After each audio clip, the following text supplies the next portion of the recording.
Live from the City of Angels, Midnight Movie Money. What a busy Sunday morning we have. And let me tell you, we've got so much to cover. I want to start with Marty Supreme because we called this back on Thursday night. Remember, I looked at those pre-sales and said we're on the verge of one of the biggest PTA debuts of all time, not Paul Thomas Anderson, per theater average. And we have done that. As you go directly here this morning, thanks for being here live from the City of Angels, as always, with MMT. And we go to A24's email, and I'll get through all of the hits, runs, and errors here on this film. And listen, they set this thing up perfectly, right? A24 has built this crescendo ahead of its wide bow Christmas Day, right? So 6 theaters, New York, LA, traditional platform we saw over the years, and to varying degrees of success lately, we have not had anything like this. You're looking at $875,000, okay, for the total from 6 locations. That is an average of $145,933. That's the biggest PTA since 2016 and the highest ever for A24. So to give you some idea of how impressive this is this weekend.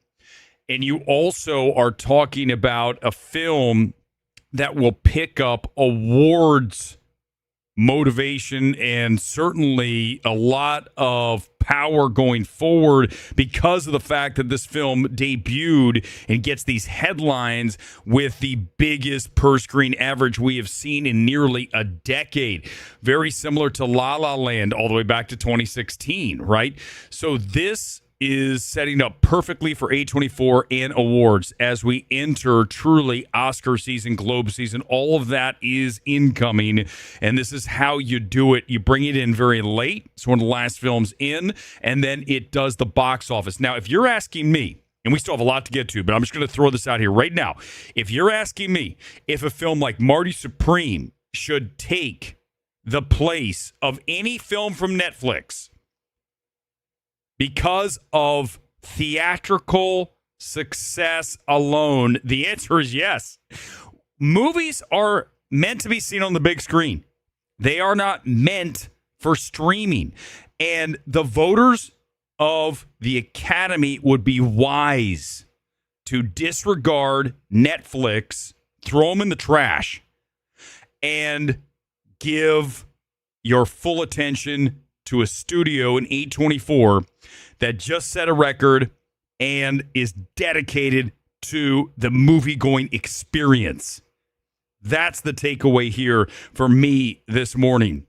When you look at this, a lot of 70 millimeter locations, and those were sold out. Another thing A24 did extremely well is the promo build, right? We talked about how they built it crescendo ahead of Christmas, but really ahead of its debut here stateside. I've got a Marty Supreme ping pong ball right here.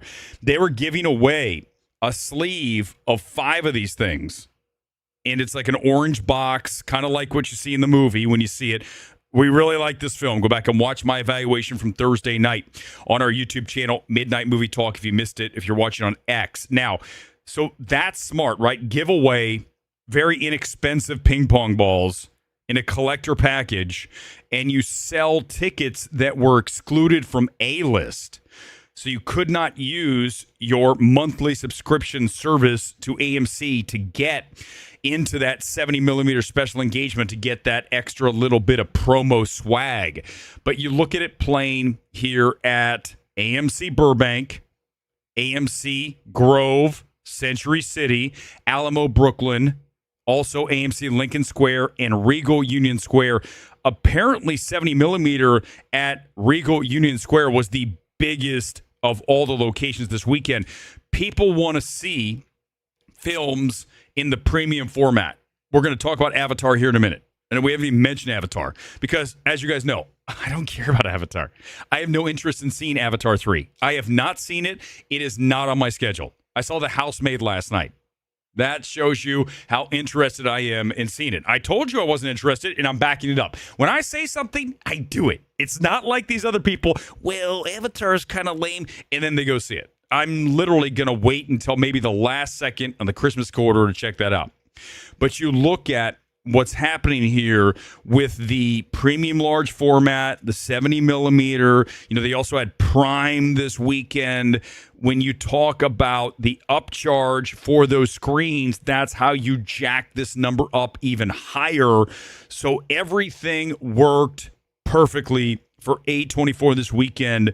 And as we said back on Thursday, there is no other front runner for Best Actor than you-know-who, Marty Supreme himself, Timothée Chalamet. It's not even a contest. He has to win, okay?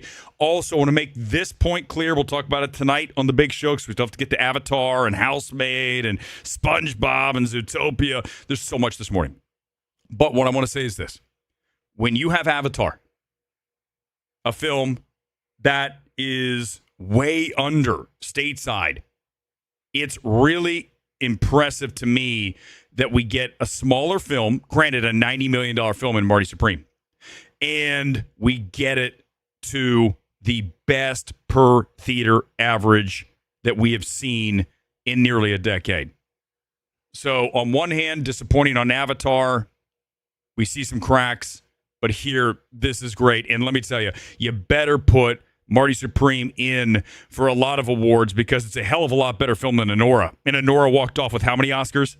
Right? Guys, wait till you see Marty Supreme. It wipes the fucking floor with Anora. A trash film. Anora's garbage. And yet, Marty Supreme's not going to be able to win everything. It's a better film than One Battle. Oh, guys, not even a contest. This is not a contest, okay? Marty Supreme, better film, okay? It's not my number one film of the year. No other choice is. But when you talk about comparing the films that are in the race to win Best Picture, Marty Supreme should win. Like I said, if Anora won, however many Oscars it was, sweeping, Marty Supreme should have double. It's doubled. It's triple, quadruple. It's not even a comparison between the two films.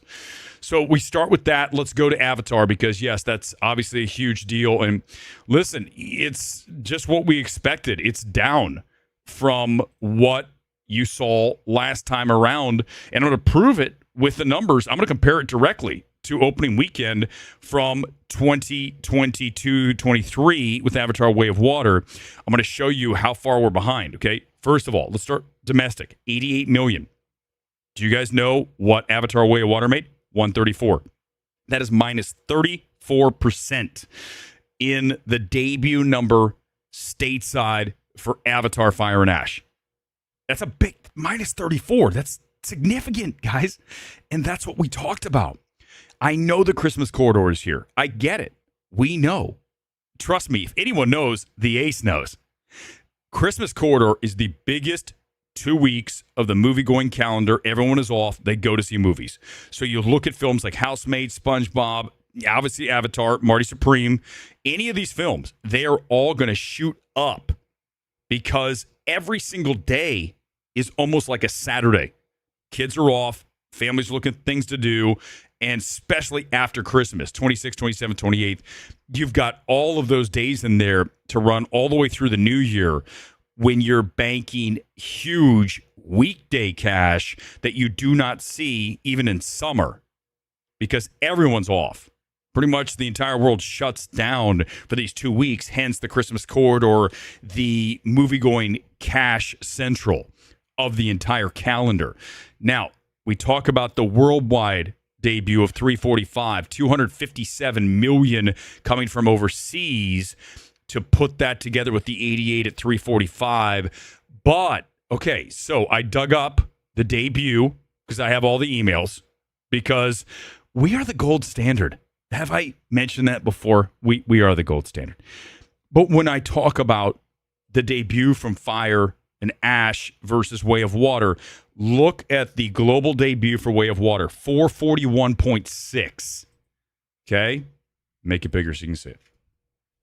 And back to our debut here, 345. So we're roughly 100 million behind on Avatar 3 versus Avatar 2. And you guys know you're not interested in seeing this film. Maybe you saw it, but come on, let's be real. The average person is avatared out. And I talked about this in the weeks building up. A lot of you are like, well, don't doubt Cameron. It's going to do $2 billion again. It's not doing $2 billion. I told you guys weeks, months, 6 months ago, it's not doing $2 billion. Why? The difference between 2009 and 2023, 14 years, right? 13, 14 years, whatever the exact math is. Then you look at 3 years. Okay, do you understand the importance of a break, an extended break, gets you excited to see things again? And when you only have 3 years, it's not enough. And we've done it before. I already know Fire and Ash is a rehash of Way of Water, which was a rehash of Avatar. It's the same story over and over. Someone said there's no plot here. What a surprise. Did you not see Way of Water? It's the same shit over and over. Here come the colonizers. Let's battle against them. Let's join forces. Oh, my God. For 3 hours and 17 minutes? I don't think so. I am not going to sit through this movie. I'll watch an hour and I'm walking out. I'm not kidding. I'm just not. So we need to pay attention here over the Christmas corridor. Yes, it will rise, obviously, but it's not going to do the numbers of 2. And I just hope this is the end. And let me tell you why I hope it's the end. Not because I want to see it fail. Not because I don't want to see movies succeed to help theaters, because obviously we need that. What I want to see is James Cameron working on something other than fucking Avatar. Is that too much to ask? Well, this will help. If this film doesn't do as well, remember, $400 million price tag. That means to be profitable, you're $1 billion. Now, granted, it'll still go over $1 billion. Better. But at some point, move on. I think we're done. Like, what else are you going to do? What are we doing next? What's after that? We've had water. We've had fire. Is the oxygen wars? What ice? The ice wars. I mean, I don't, just come on. David is number 2. Faith-based animated film. Don't know much at all except it's Angel Studios. $22 million. Perfect, obviously, for the Christmas season. So that makes sense at number 2. Number 3 is Housemaid. Now, let's talk about Housemaid. Because when you look at this film at $19 million, that's really not that impressive. But I go back to Anyone But You, film that had a very middling debut way back Christmas time a few years back.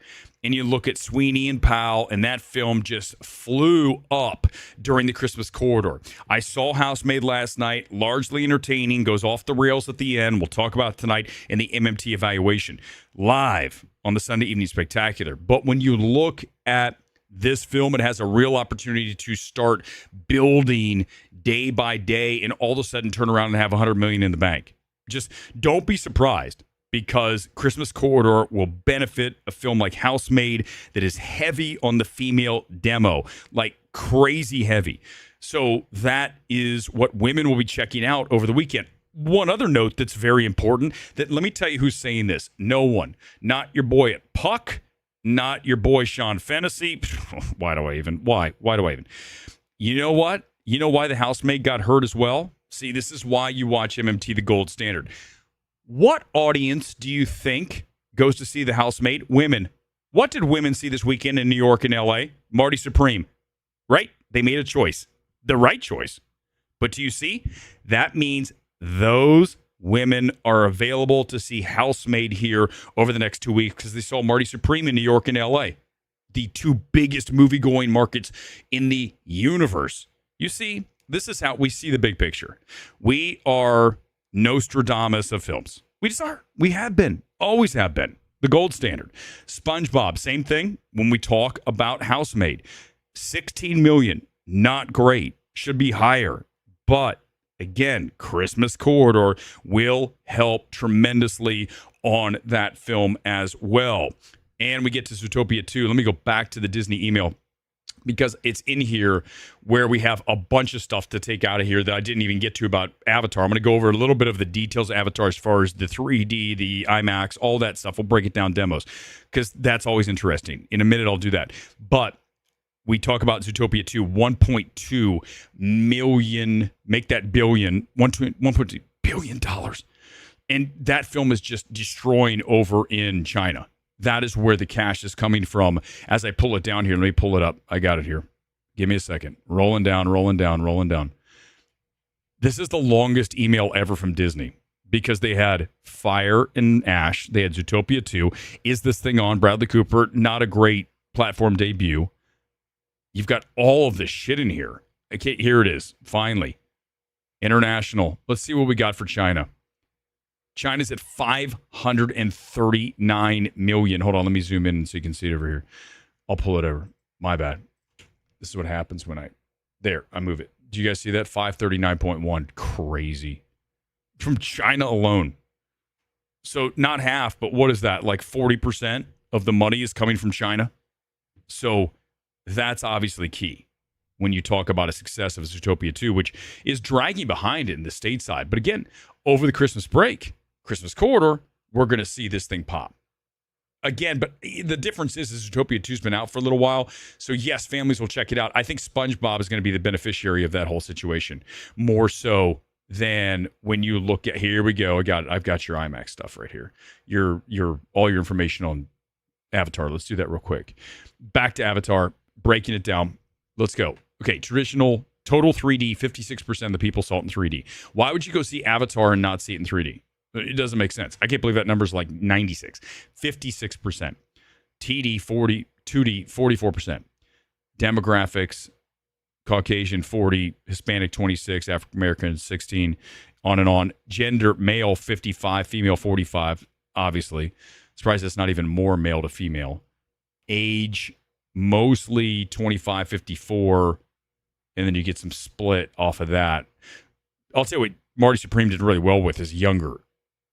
The younger crowd really was into that. A24 trends to that, and obviously Timothée Chalamet is that dude. He's him in that demo. So all of that worked smashingly well for that film. So there's your little breakdown. We'll talk about more of this tonight. I mean, like I said, it's so much to get through to this morning. I mean, this is like 10 times the normal volume we have on a Sunday here on Midnight Movie Money. I try to get to as much as possible. If I miss something, is this thing on? Did not great, okay? We can maybe break some of that stuff down and extended play tonight. We also have the live MMT evaluation of the Housemaid. I'm going to talk more about Marty Supreme for sure and how this was built perfectly by A24.